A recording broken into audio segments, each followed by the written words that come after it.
Και σήμερα ήσασταν, αφήστε το, για κλάματα. Καλά, όχι πριν ότι θα αλλάξει παρουσίες. Χάλια. Άιντε, πάμε να δούμε.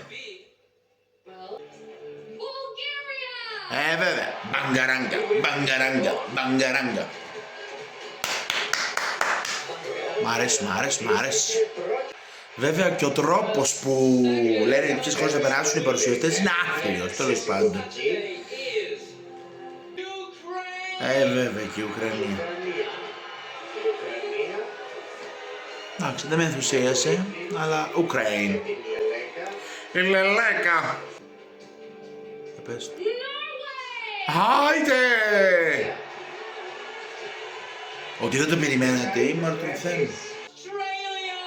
Σοκαρίστηκα. Τι σας άρεσε, παιδιά, στην Αυστραλία, δεν μπορώ να καταλάβω. Ένα τραγούδι, ένα απαρατήρητο, είχε πολύ λάμψη. Σίγα. Εν τω μεταξύ την είχα μέσα στην Αυστραλία, μην είδατε που λέω. Να πιάσουμε το στοίχημα. Άιντε. Μαρταθέη Μάλτα. Άιντε.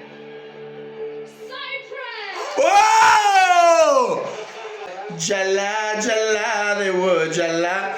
Ρε την Κύπρο. Βέβαια Αντιγόνη μου, listen to me.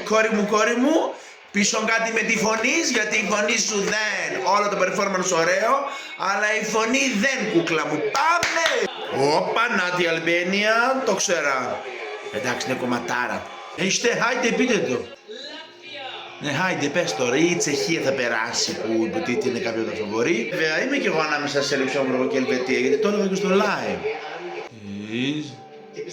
Χάιντε, πες το.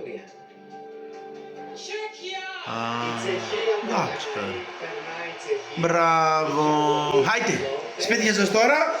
Πάμε Ακύλα, πάμε Γκρίς και Σάιπρους. Άιντε. Άιντε, καλό βράδυ, καλή νύχτα.